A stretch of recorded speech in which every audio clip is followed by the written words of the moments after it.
and gentlemen. Can I please have your attention? Can you dig it?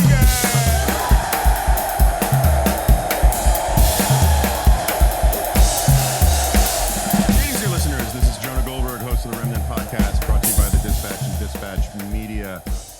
Very excited today for first-time guest, but someone I've been a long-time fan of. We've sparred at the margins every now and then in our various iterations, but one of the smartest guys I know, and friendly sparring, always friendly. Yeah. I'm trying to remember if our guest today has broken our greatest distance. No, I'm sorry. That's not the case because Lyman Stone recorded a podcast with us from Hong Kong, but this is close. Brink Lindsey, who's the vice president at the Niskanen Center and the author of a Substack on capitalism and other things called The Permanent Problem. And before that, he was a longtime vice president for research at the Cato Institute and a scholar for the Kaufman Foundation. He's also the author of several books that I have found extremely useful in my life, starting with Against the Dead Hand. And then, there's the one you do with the Captured Economy, yes. Captured Economy with Steve Tellez. And then there's what was the affluent one? Yeah, The Age of Abundance. Age of Abundance, that's right. Titles stick to my head less than ideas do. So I apologize for that. But Brink Lindsey, welcome to the Remnant. Wonderful to be here. But I'm south of Hong Kong, so I may be farther away, south and east. So okay, well, geography is not my strong suit. Right. I guess that's right. I will have in the comments section, moments after this publishes, several people giving me the Google map coordinates for this. All right, so one incredibly minor question that I've been meaning to ask you for weirdly a couple years now. For context, listeners may not know, but there was a big dust up about this thing that, if my memory is right, you can correct me. I'm totally open to correction. You wrote this big essay about how libertarians need to leave the right and join with sober-minded progressives about how to do good governance and whatnot. And that's sort of, I think, in some ways has set you on this journey to where you are now. But two things that listeners should know, because we're going to refer to it a couple times probably, is the essay used the word libertarian. Correct. Which I argued at the time, deserves special commendation for coming up with a label less euphonious than libertarian. Yes. Maybe the ugliest label ever devised. But then the other thing was, and I think, didn't they impose that on you, the headline writers? So no, it was a New Republic. I wrote an essay for the New Republic. This was late 2006. So at that time, people of libertarianish persuasion were pretty much on the outs with the Bush administration. Most had been opposed to the Iraq War from the get-go. I was late on that score, and then there was it was a big spending period for the Republicans back then. The one big libertarian initiative, Social Security privatization, just completely belly flopped. So basically, there was a lot of rumbling at that time that the long-time fusion between libertarians and conservatives was coming unglued. And this was also at a time when I think the Fox Newsification of the Republican base and then the Republican Party was already underway. So I wrote this piece saying, okay, if fusionism with the right is dying, maybe we should be exploring fusionism with the left. Libertarians have always understood themselves as having a foot in both camps. We have things in common with progressives. We're separated by issues on economic policy, but we're separated from conservatives on really important things. And we've learned over the years how to sort of manage those differences and work constructively on things we agreed with. So maybe we should be exploring this. And this was written at a time when I was becoming really uncomfortable with my longtime association with the right because of its populist turn. So I was interested in seeing if there was a libertarian kind of home to be made on the center left. Right. So that's the context that I just wanted listeners to have. But the actual question I had for you, it has now become almost a cliche to say the left wants to work in the 1950s and the right wants to live there. And my memory was always that that was your coinage. Yes, it is. Okay, so you deserve royalties on that, because I hear that all the time from people saying it as if either they invented it or as if this is something everybody says. And I was pretty sure that was yours. Yeah, I think it's probably the best turn of phrase I ever came up with. But I came with it up with it off the cuff at a Brookings event, and then I put it in that Libertarians piece. Okay, so everyone out there, send a dime every time you use that phrase. You have to send it to Thailand, so the postage is going to sort of negate the whole process. I'll find a worthy charity. Okay, so just do some more scene setting, because we're counter programming here in the States. Tonight is the Republican debate. It's the joy you can imagine it would be. So whenever there's stuff in the news that there's no way we can keep up with on this podcast, we tend to lean heavily into the nerdery. So how do you, if you were doing your own rigorous personal inventory about the Libertarian project, how do you think it worked out? And to the extent it did or didn't, why do you think it failed? Oh, it was a complete failure, at least on one hand. On the other hand, but there's ways in which it has succeeded in a subterranean way over time. But as an explicit thing, it was spectacularly ill-timed. It was an outreach to the left right after the 2006 elections, where the Democrats had swept both houses of Congress, and where 2 years later they were going to have a huge win for Obama and have commanding majorities in both houses. And so that was liberals spend a lot of time worrying about why they lose all the time and wondering if they should reformulate and seek new ways to spin things, but that wasn't one of those times when they were worried about that. It was also on the cusp of the financial crisis, which created cross currents in people's thinking about regulation in the state and all sorts of things. Yeah. Correct. And yeah, so that's right. And so the neoliberal Clinton era turn in the Democratic Party was just running out of gas right around that time. So it wasn't well timed. But the fact is, Wall Street and Silicon Valley have big influences on the Democratic Party, and growing, and during this time have had bigger influences on the Democratic Party, and they're kind of libertarian, right? They're socially liberal and economically free market oriented. Something like that group of people is a larger constituency on the center left today than it used to be, but not thanks to me. Yeah, so it's funny. I never thought about it in these terms before, but that Churchill phrase, that Churchill line where he says the Americans and the British are two people separated by a common language.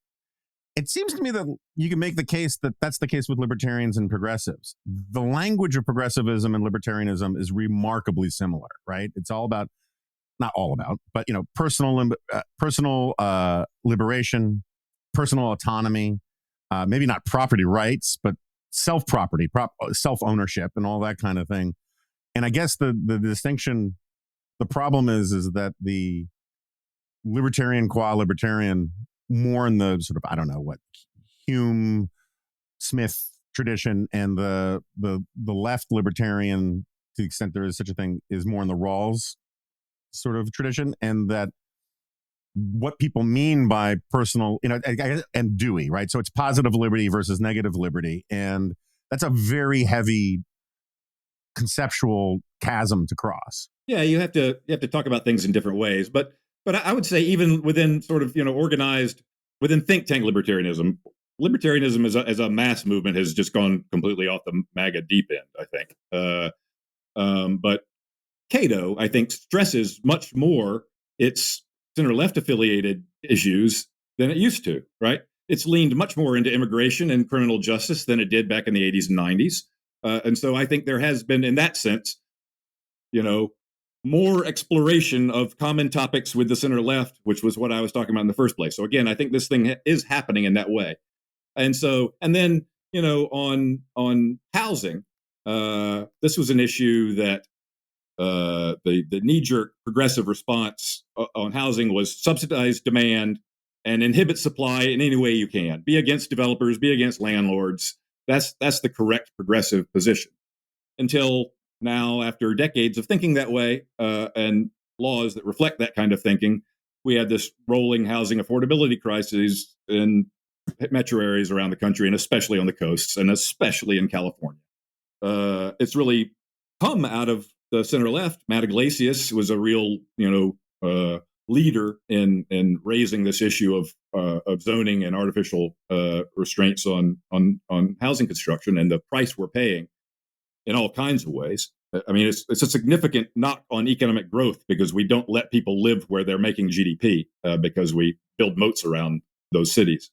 And that's, you can sell that in progressive ease as housing affordability, and you can sell it to libertarians as deregulation, and because it's both. No, I mean, the urban thing is one of my big bugaboos in that, the classic story, which is where a big chunk of my people come from, is garment factory workers in, beginning of the 20th century kind of thing. We get all these tours and classes on the triangle, shirtwaist fire, and how terrible tenements were. Left out a lot of those stories is the fact that why did poor people want to live in those cities in the first place, right? And that's one of these great stories about the world today is these mega cities where it turns out that poor people want to live in cities because that's where the work is. And that's where there's a chance to sort of lift yourself up. And yeah, so like bad fire codes are bad and we should fix those, right? But like the problem that you have in American cities now is they're becoming a lot like European cities, is that they're not the ecosystems for personal advancement because it's very difficult to live anywhere near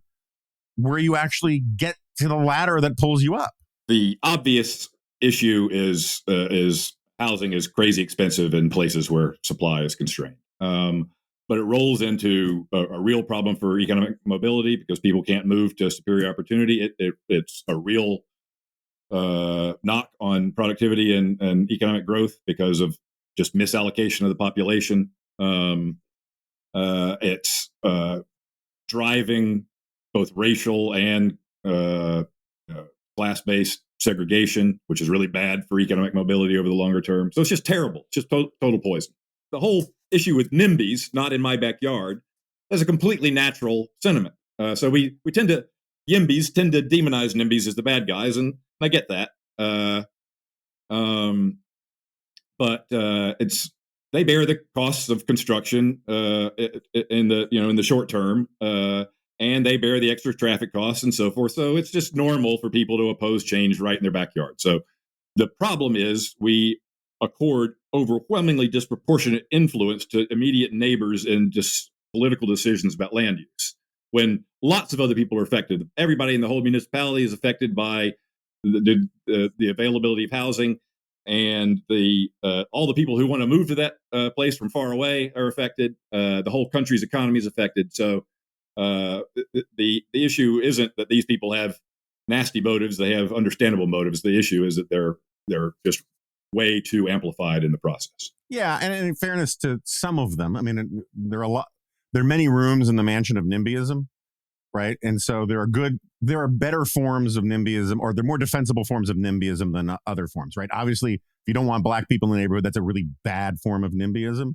But if 20% of the value of your home is tied up with your school district, and so you have problems with, say, educational choice stuff, or you don't want like this was a big issue for me growing up in the 70s and 80s in New York, was the single room occupancy, basically drug addict hotels that they were putting up around the neighborhood. Like, I get the nimbyism there a lot more than I would for some other things. And so it's an argument, right? I mean, that's the issue, is you have to argue it out. No, but especially galling is, and you see this a lot in California, is the progressive signage in the yard. In this house, we welcome people from everywhere and of every persuasion. Provided you can shell out $5 million to move to our neighborhood, right? Right. In this house, we believe in science, unless it lowers our property values. Yes. All right, so let's get on to the meteor. Not meteor. The more recent stuff. You've been writing a bit lately about the dangers of creeping tyranny and centralization and what to look out for. So why don't you just give me a tour de horizon of that's as French as I get on this podcast. Okay. Of how you see the current crisis. Yeah, so I started this Substack called The Permanent Problem just about a year ago, and it's basically like a serial book up to now because it's pursuing an argument, and it really started as a as a book idea that I wasn't convinced enough about the thesis to really want to try to write it. If you write a book, you gotta believe in the argument, and you gotta sell it, right? You gotta fortify it, and you gotta make it bulletproof, and you gotta shove it down your readers' throats with its unassailable persuasive logic. But I didn't feel that way about. I felt that way kind of about the diagnosis of what's going wrong, but about how to move from here, I felt much more tentative. And so I thought the sort of exploratory format of a series of essays was much better suited to my state of mind. So, and everybody's on Substack now anyway, so I thought I would play.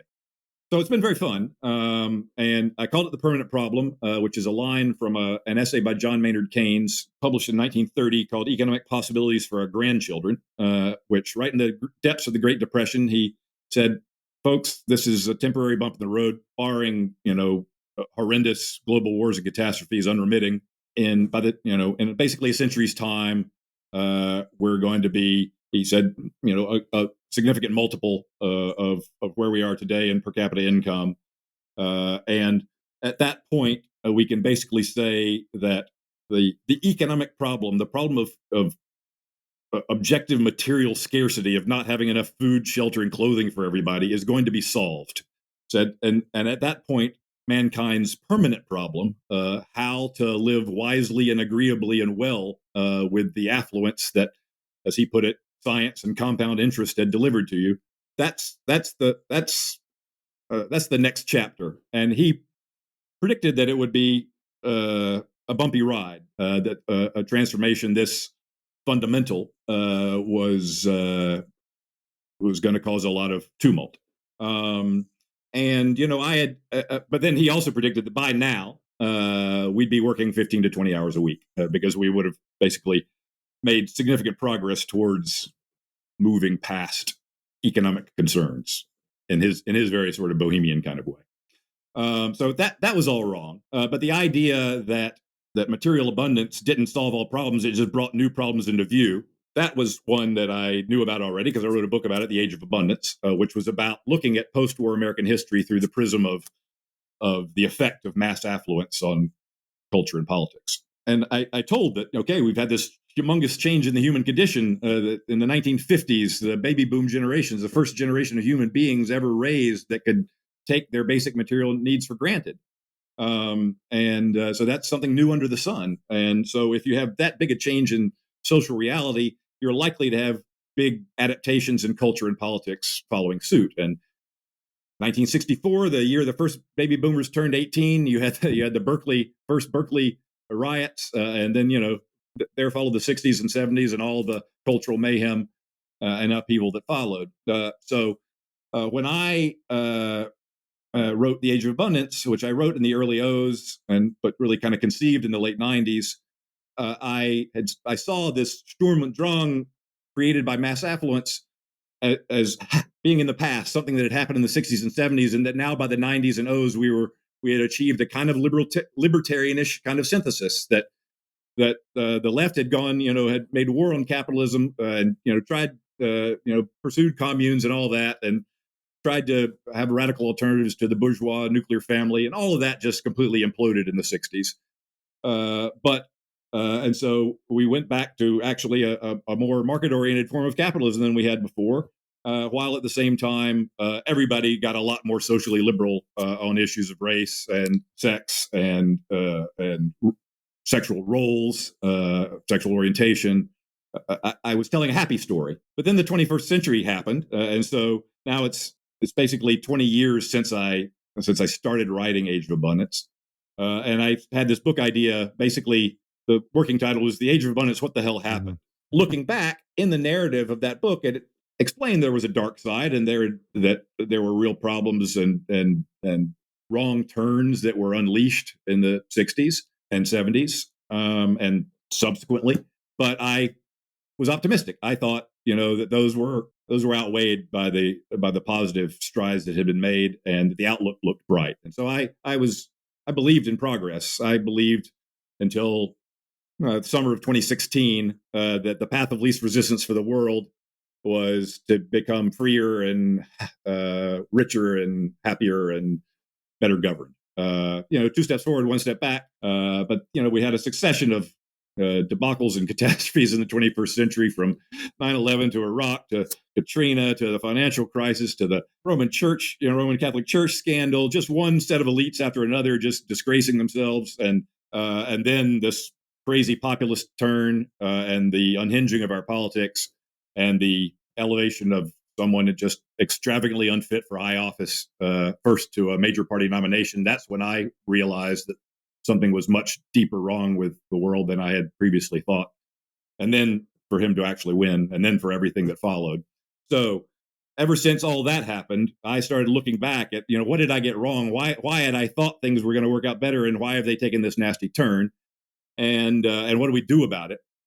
And so I've started this blog, Substack, Permanent Problem, where I dive into, when I'm at Niskanen, we pursue relatively bold but still incremental reforms that are in the politically possible here and now. We consciously, self-consciously strive to fashion policy ideas that draw on ideas from both the left and the right, so they can be sold to progressives on progressive terms and to conservatives on conservative terms. That's our MO.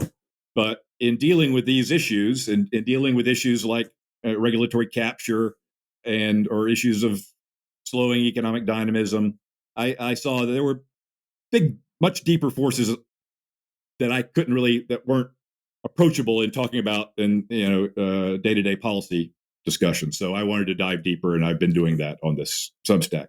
As far as sort of recently, I've been talking about the centralization of and rationalization of social existence that's basically happened since industrialization. That the scale of human activity became superhuman, right? We started building these huge factories that produce things at superhuman speeds, and we had huge divisions of labor with strangers who didn't know each other, only bound by abstract rules and norms. And so we built this huge Gesellschaft on top of the old organic face-to-face Gemeinschaft. And that's an old story, right? But it takes a continually evolving turn. One of the things that grew out of having this large-scale capitalism was you needed a large-scale managerial class to run all these complex economic activities and coordinate between them. And that creates a demand for a whole lot of college-educated people. So the whole educational profile of the country changes, and the cognitive cultural profile of the country changes as it moves into information economy, knowledge work, and being a white-collar existence as opposed to a rural or blue-collar existence. And this managerial class has grown to be the dominant class in our society, and it sees everything as a management problem, and it wants to take care of all of us and see everything as a problem to be optimized. And so as a result, I think by having outsourced so many of our responsibilities either to the market or to the state, we have lost that kind of down in the trenches, small scale, face-to-face community organizing, problem solving that used to be just completely second nature to Americans. So I brought all this up in the context of I did a trio of essays on what we can learn from the kind of post-liberal right, what we can learn from the socialist left, and then what we can learn from my old libertarian roots. We already have this world where we're all super hyper-specialized and know how to do one thing that we get our market income from, and don't know how to do too many other things. How does this lead to tyranny? So we have this kind of growing administrative state, some of which is parastatal and located in, human HR departments in big companies. I like the term parastatal. I'm going to be using that a lot. So, but our lives are increasingly managed. More and more of us work for big organizations, and we live according to the logic of big organizations in a way that never happened before. And I think that has snuffed out a lot of our previous American habits of initiative and self-sufficiency. But looking beyond this kind of cultural draining of initiative out of the populace and centralizing it all into one elite class, democracy under a lot of stress right now. I continue to bet on democracy as the superior option, but not always as the winning option. So there's a real risk. Just looking at humanity as a whole, we're in a global democratic recession, and so we have to acknowledge that autocracy is an ongoing problem and a growing problem at present. Yeah. Beyond that, though, just looking farther ahead, we've got a world where I think the relative contributions of ordinary workers to the total economic pie is shrinking. That's been going on ever since the computer technology got going, and this sort of skill-biased technological change, they call it.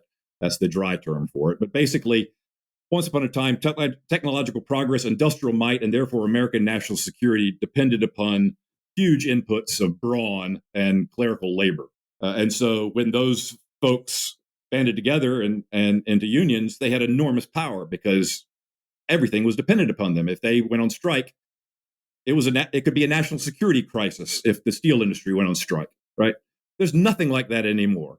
So technological progress has freed itself from dependence on mass inputs of unskilled labor in rich countries through globalization, but mostly through automation.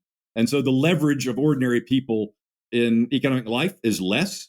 The percentage of the overall pie they take is less. There's growing pressure to supplement market income with non-market sources of income, with government support.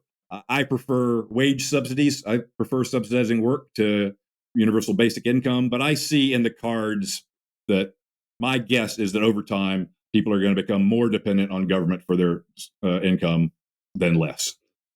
At the same time, we have government perfecting ever more diabolical ways to surveil us, and now AI enabled to read your emotions and but to know all your habits from your phone usage and so forth. So, and China is already starting to put this into effect in really Orwellian ways. But again, with parastatal organizations, you can imagine this kind of move towards a social credit system where right think is encouraged and wrong think is minutely observed and punished. So I worry about our growing dependence on government and government's growing ability to be an effective panopticon. Put those two things together, and I worry about the prospects of individual liberty over the next 100 years. Yeah, so there's a lot going on there. It's kind of a movable feast. So let me just do this Jeopardy style of making a couple statements in the form of a question, and you can pick them up wherever you like. It seems to me that on the mass affluence thing, the problem with the Keynesian analysis about mass affluence is that because human beings by nature, when they're born into societies, they take the existing society as the baseline and they take it for granted and they feel entitled to it. And so trying to convince people you don't understand how rich you are is very difficult to do, right? And I think because of his particular ideology, he was completely blind to the possibility that people could find self-actualization on the job. And a lot of people have. So that's, working hours have gone up, among the top 10% of workers. A lot of that is because those jobs are incredibly demanding, but also incredibly exciting, fulfilling, challenging. And, you're a master of the universe. So, and he could not have imagined that kind of motivation. He didn't imagine that women were going to want to get out of the house and start working. Right. And there's also the side point that when you see the other mediating institutions of society, the other, little platoons, whatever label we want to put on it, that provide people meaning and stuff, as those atrophy, the significance and importance of people's work is only going to increase because it's the institution that they are going to be drawing the most meaning from, right? I've been meaning to write about this for a long time, about how the real source of fulfillment is multiple forms of identity, not singular identity. And the only way you have multiple forms of identity is being parts of multiple institutions. I wish I practiced more of what I preach on this, but I think it's the correct observation regardless. So I have this theory, which I've tested a couple times, I want to throw by you, is that one of the reasons why we get culture wars as much as we do, you thought they were going to abate in the mid-aughts, and they have not. I'm here to inform you they have not. Is that in an age of mass affluence, and I do agree with you about the mass affluence part. By any objective measure, right, our poor people are very rich compared to poor people in any other era, right? It's not a politically useful thing to tell poor people because poverty is subjective, not objective in people's brains. But right now, poor people are fatter than rich people, and it didn't used to be that way. Right. But that said, I've really become sort of obsessed with Fred Hirsch's concept of the positional good, which is a little different than the Veblen good, but very similar also, insofar as status, cultural esteem is a positional good. There can only be one kid in high school who's the best basketball player, right? And there can be only one kid who's the most popular. Similar in society, there can only be one set of elites, really. I mean, be multiple, but they're going to be related, who are considered the elites that define what the priorities of society should be. And other elites are very, very resentful of that. Right. And there's one best part of town. There's one, coolest restaurant. There's one hottest vacation spot. There's always that kind of scarcity. And as Fred Hirsch wrote back in the 70s, I guess, it's bulking ever larger in economic decision making is pursuit of positional goods as the basic goods just get cheaper and cheaper. Right. And that's why you said people can't live. You said something along the lines of the American dream is gone because people can live the middle class lifestyle, but it won't feel like a middle class lifestyle anymore. Right. Right. And I think that phenomenon drives an enormous amount of the culture war stuff, because the shibboleths that come with a culture war, knowing whether it's left-wing ones about woke this and pronoun that, or right-wing ones about country music or whatever, those are essentially positional goods in effect, right? I mean, this idea of someone wrote this first, but that woke language, which I'm just using conventionally, I'm not trying to make an editorial point here, is kind of a Veblen good, right? It's like it signals to people that your parents were rich enough to drench you in an educational meritocratic environment, right? Yes, it's insider jargon to show your right, and little else, And the best example of this has always been Latinx, which takes the language of inclusivity, but actually pisses off Latinos more than any other group, right? And it's that kind of signaling, and so that's why I think the culture war stuff, you're going to get more culture war from affluence rather than less, precisely because everything else is so cheap, and culture wars are a way to buy meaning sort of off the shelf. And that's a huge problem. And also, and I wrote about this in The Age of Abundance, and it's taken a darker turn. The main axis of political conflict has changed in the Age of Abundance from haves versus have-nots to cultural issues. As I put it, belongs versus belong-nots. That's so. In the '60s, the new left was at that point. It was the '60s, right? It was the last decade of this amazing boom, and everyone thought it was going to go on forever. And they thought the economic problem had been solved, and the money just grew on trees, and that the only economic problem was pockets of poverty in Appalachian inner cities, and the working class were, well-heeled, 2 cars in the garage, bunch of, retrograde racists. They're not our guys. So instead, the egalitarian impulses of the left looked for people who, instead of people who were without, because that wasn't a pressing problem anymore, people who were culturally without, people who were excluded from the cultural mainstream, and in some way, their identities were not given full expression and were oppressed. So obviously, civil rights kicked the whole thing off and gave the whole thing its vocabulary. But then, the women, the feminism following suit, and gay rights, and et cetera. And then, migrant workers, anybody, prisoners' rights, anybody who was marginalized became the object of left of center concern. And that then made it pretty much impossible to have effective have versus have not politics anymore, because the working class was now split. It was split between the constituencies of the Progressive Democratic Party and the white working class, which has now gravitated overwhelmingly to the Republicans. So having politics about what most people agree on, which is we need more stuff, that politics has been precluded by the reorganization of political conflict along cultural lines and along demographic lines, where you can't compromise, you can't make your identity go away, where it's very easy for this kind of politics to get toxic, and that's what's happened. Yeah, I mean, I think that I've been reading too much Rene Girard, and it gets into my head for a little while, and then it spills out my ears. But I think if you're going to find an intellectual wrong turn, and I want to ask you about intellectual history stuff in a second, because I've changed my views on intellectual history more than almost any other thing. But as an intellectual, emotional, cultural product, I think the real wrong turn was, not to sound too Nietzschean here, but was in the glorification of victimization. It's a cultural thing. It's not just a left-wing thing. A lot of right-wingers love to talk about the left is just obsessed with victimization.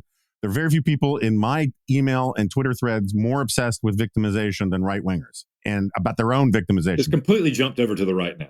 Yeah. I mean, and the blood-brain barrier, I think it's in the water supply in America in a lot of ways, right? It manifests itself in different ways. And, and it's, I mean, hardcore, just cartoon villain segregationists in the 50s, they saw themselves as victims. So right.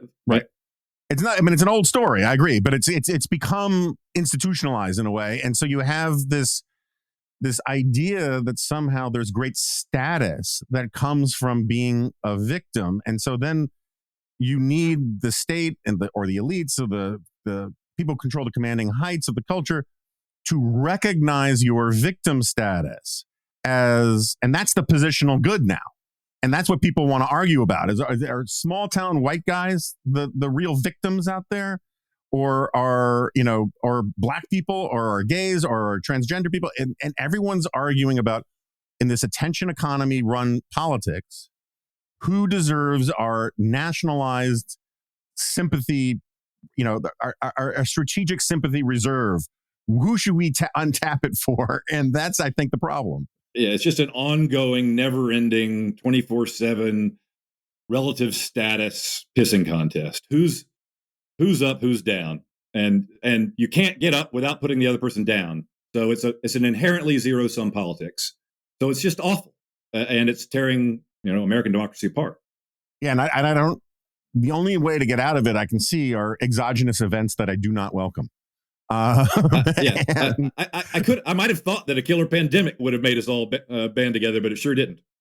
No, I mean, the pandemic, it exacerbated all of these trends where everybody across the spectrum, whatever their attitude on masks was, it didn't mean it. They all felt had license to feel like they were the victim for their position on masks or vaccines, and the conversation about it was just too stupid to revisit. But on intellectual history, so when I was listening to you sort of lay out your evolution, or you're thinking about this on your Substack, I'm sure you wouldn't disagree. I heard from every third sentence Joseph Schumpeter crying out, right? And by extension, James Burnham, and the whole managerial class argument, the new class argument. My roots go intellectually to the first wave neoconservatives who were, contrary to popular perception. I've been going back and reading a lot of old public interest and commentary articles when I was reading about this. And so I'm somewhat obsessed with different theories of the new class, but they all basically derive by one step or another out of Schumpeter. I'm just wondering, like, if you're talking to some college students and they ask you, what is the managerial class and what is its role in contemporary society? How do you explain it? I'm going someplace with this, but Yeah, I mean, I think it's easy to go overboard with focusing on the PMC, professional managerial class, as if it is this completely cohesive, monolithic entity. The deep state kind of version of it, right? Yeah. And it's, it contains very heterogeneous, our top 20-25% of people who are in managerial and professional jobs are extremely heterogeneous. They hate each other. They're Republicans and Democrats. It's not one thing, but they do have some common features, and those common features absolutely rub the rest of America the wrong way. What has really sharpened polarization is that cultural and economic power have become concentrated in one group of people. So once upon a time, you had the Hollywood left, right, but then you had the business class and the big Fortune 500 CEOs who were scattered in corporate headquarters all over America, and they're just corn-fed American guys. They're an elite, but they're completely different, right? Whereas now the American economic elite is much more tech and and not sort of stolid Midwestern, but coastal and highly educated and very socially liberal. And so economic power and cultural power are now in the same demographic. And so in, heartland America, outside of those, the nerve centers of the information economy, it's rough. And where, the majority of counties are losing population. And that gives off the feel of, that your way of life is dying. To be, busybodied by a fairly supercilious elite that steps on rakes fairly often as well, generates real resentment, and that resentment then makes those folks vulnerable for terrible demagogues who, instead of channeling their resentment towards constructive ends, channel it towards political theater and their own political aggrandizement. And so there we're stuck with a culture war that I think has legitimate grievances in the tensions between an elite that could be that could be doing a lot better, and with some very bad habits, and the rest of the country. But the rest of the country's political expression is deeply dysfunctional. So, all right. So on this intellectual history stuff, because I learned a lot of intellectual history stuff from you. For example, I always give you credit. Like it was in Against the Dead Hand, where I first learned about looking backward, the Edward Bellamy stuff, and I've pulled on that string a lot. But I still love intellectual history. I still think ideas matter a great deal. My friend George Will likes to say that small, committed, ideological minorities move the world. And there's a certain sense to which I agree with that. I wouldn't call this podcast The Remnant if I didn't have some belief in this. At the same time, I've come to think of the way people do intellectual history, including myself at times in the past, as fundamentally flawed in the sense that we like to look, people who like intellectual history, we like to connect dots. And so Rousseau said this, and then these things happened in the French Revolution, and they all credited Rousseau, and so therefore Rousseau is the author of these things. Right. And James Burnham or Joseph Schumpeter said these things about the managerial class or the new class or whatever, and so therefore these things are in some way epiphenomena of their writing or their thought, when in reality they're just noticing things. Correct. And articulating them better than anybody else has. That's right. Or in the case of Rousseau is offering arguments that people need a trademark for, right? It's sort of like I go back and I look at Herbert Crowley, who I think was wrong about a great many things. Very smart, though. Or you look at an even better example. The example I always use is, you ever read Charles Reich's Greeting of America? Yeah. Arguably one of the worst written books ever, right? But law professor. But people needed some sort of like Mao's Little Red Book. They needed something to wave to say, see, this proves my stuff is right. My views are right. My movement is the thing. This is the thing that time has come. And so it turns out that a lot of intellectual history are lagging indicators that we use as sort of die markers for these things, and we give them more credit than they deserve. How do you look at it? Like the cause? I'm not saying it's all causality one way or the other. It depends on the specific circumstances. That's what we call it history. Yeah. But how do you look at it? Yeah. In my youth, I was much more interested in intellectual history than any other kind, and thought those were the levers that moved the world. And I believe they are in a sense, right? But in a much subtler sense than idea causes world event. There's a wave, there's something happening in society. This intellectual reflects, it's going on in his head too. He can give voice to it than other people around him, but the other people around him are actually doing the stuff to put that wave into effect. And they're influenced by his articulation of it, and it clarifies what was implicit and latent in what they were doing anyway. So there's a back and forth, but it always starts with, I think, what's going on in the world and intellectual tuning into it. So I just look at intellectual history of the world since the 1930s. So there's just these big honking brute facts that happened. The Great Depression and World War II happened. The Great Depression dramatically lowered people's opinions of the efficacy of markets, and victory in World War II dramatically raised people's thinking about the efficacy of government. And we had a politics that reflected that for a good long time until it ran out of gas in Vietnam and Watergate here and in other similar scandals elsewhere, and then in stagflation. We had the brute fact of stagflation, which was totally unanticipated by the Keynesian fine-tuners, and kind of a social fears of social collapse with crime waves and all the rest. That brute facts of social upheaval and economic underperformance gave rise to this neoliberal turn, as we're saying, putting it as I think neoliberal is okay as an historical adjective. Neoliberalism, I don't know what that means, but the neoliberal era of 1978 to 2008, that makes sense to me. Anyway, but then you have the financial crisis comes along, and voila, you get populism all over the place. So mixed with a big slowdown in economic growth and a skew in economic growth, so the bottom half gets less of it than they used to, meaning that it took till 2017 for median income to reach 2000 levels again.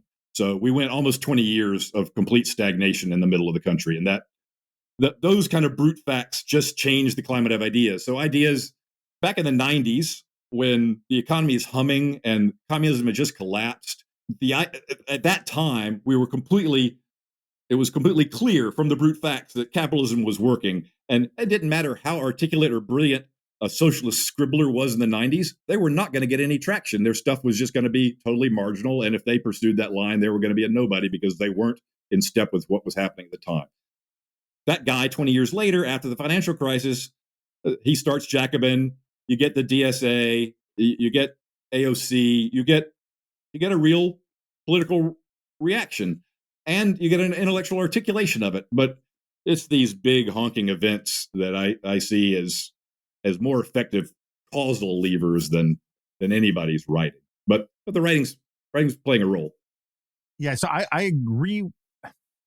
Who was the British Prime Minister who says, when he was asked what are you worried about, he says, events, dear boy, events, right? I can't remember who it is. I agree with you about the importance of events. It's funny. One of the things, I for years, I hated generational stereotyping, and I still kind of do, but I've given it I have newfound respect for it because Jean Twenge, who does a lot of this stuff, she reconciled for me the thing that makes it complementary, spelt the correct way, with my views about technology driving culture, which is she says that generational differences have very little to do with events. Like the event theory of generational differences is generally wrong. It's changes in technology, right? And so some events like World War II brought about many changes in technology, right? But I look back at the last 40 years, and it seems to me that of the problems that you and I are talking about, the breakdown in institutions, the sort of rise of monocultural imposition of capitalism and all of these sorts of things, this has less to do with the actual intellectual constructs around it and more to do with the physical products these things produce. My colleague Yuval Levin, points out all the time that part of the problem with the decline of institutions is that we forget that institutions, we talk about how we miss institutions as these places to find meaning and purpose, but no one starts an institution to say, hey, we need to create some meaning and purpose. Right. What they start an institution to say, hey, we need to divert this river. Yes. Or we need to build this barn, or Right. we need to help the poor people in our community, right? There's goals to it.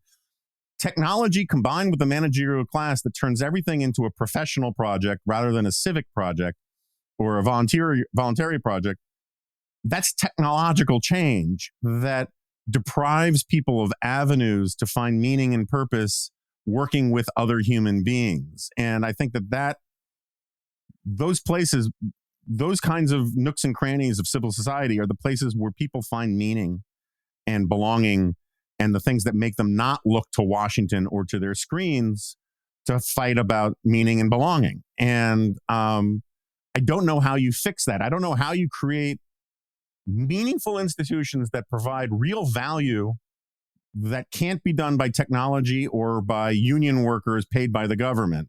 But that's sort of what society needs most.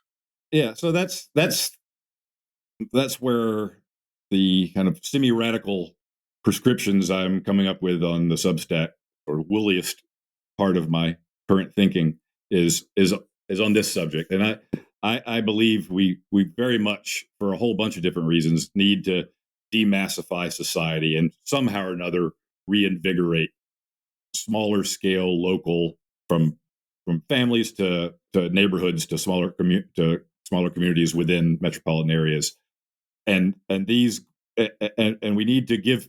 I talk about an economic independence movement, a movement to instead of giving everybody a check, come up with some kind of successor to the Homestead Act, where you encourage people to provide for themselves at a community level, and you encourage projects for more community self-reliance. However, this could take shape, and I'm not convinced that my ideas for how it might take shape are the best ones, and I'm certainly not convinced they're the ones that are going to happen. But I think that right now we see, especially outside the elite, society is just sort of literally disintegrating.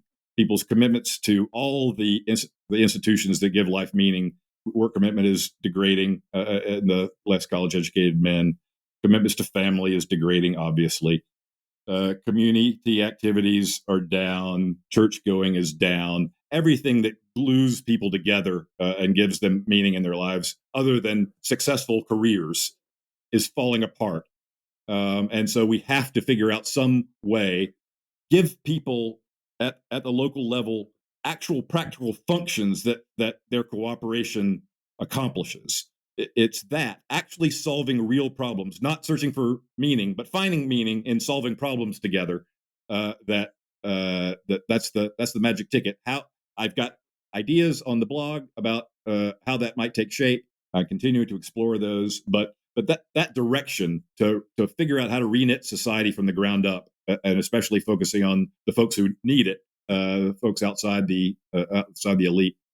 That's where I think some of our biggest challenges lie. All right, I know it's late for you in Thailand.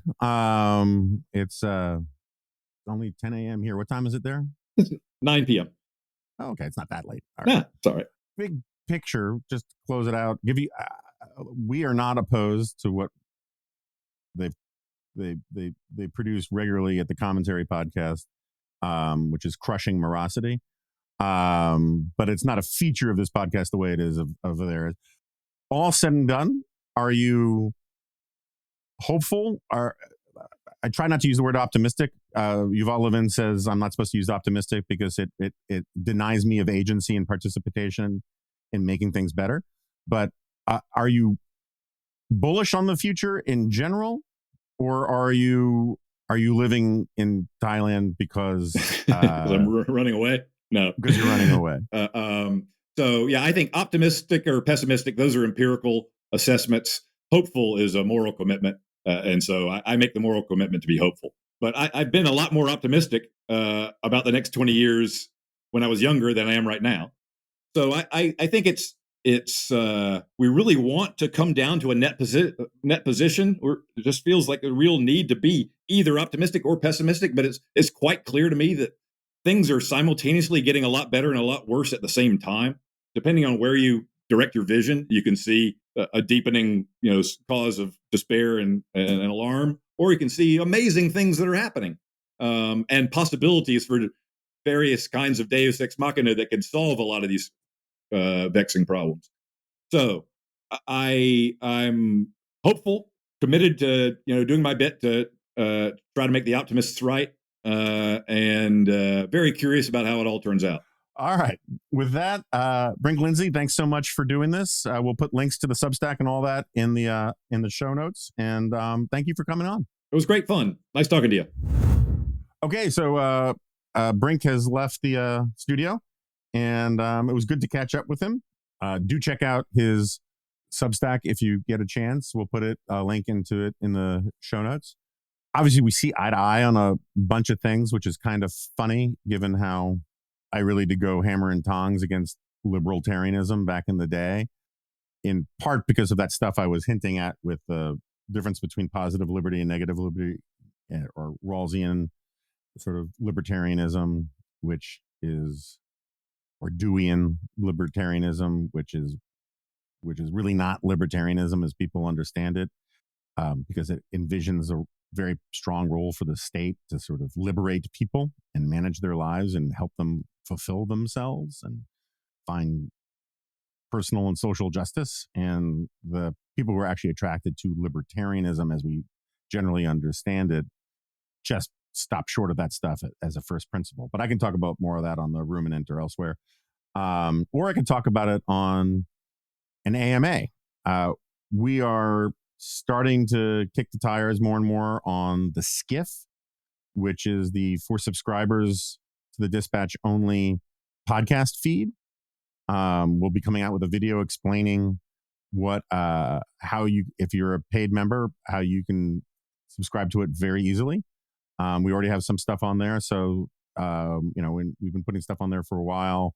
So some people have already probably been trained up on how to do it. But we're going to make it easy for everybody. And I think the plan is that we're going to start doing probably once every month an Ask Me Anything that will only appear in the Skiff. We'll get you a email address that's easy to use for that. We'll probably set it up today, but I just don't want to say, send your email to the Remnant at thedispatch.com, although that's probably going to be the email address because we don't have it set up yet, but we will. In the meantime, you can annoy the hell out of Guy and just send stuff to guy.denton@aei.org, or you can send it to the at Jonah Remnant Twitter account, or you can put it in the comments and Guy will just have to put on his overalls and wade in there and collect them. But we're going to try to do like an AMA, like either at the end of every month or the beginning of every month or something like that, so that it's plannable for me, schedule wise, plannable for you, listener wise, and adds sort of more value and content to the members only feed, which we're calling the Skiff, which is not a reference to self-contained compartmental information, whatever those things are supposed to be called, and more a reference to the launch of the Dispatch, where we called ourselves a little pirate Skiff and asked people to jump on board.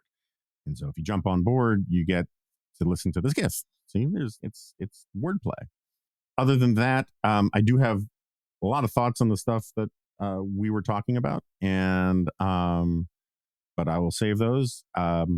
Obviously, on the Dispatch podcast, we're going to be talking about the debate, which is again tonight. Should be interesting. Whether it's relevant is another matter. And as Chris Starrell was saying last night on Dispatch Live, which you'll be able to listen to in the Skiff, so far, the ratings for the first one suggest that lots of Republicans are still interested in kicking the tires on other candidates. If the ratings plummet on the second one, maybe that will suggest that they've reconciled themselves to voting for Donald Trump in the primaries. So we'll see. That may not be the only factor involved, but we'll see. I guess that's it. So I'll see you next time. No, you won't. This is a podcast.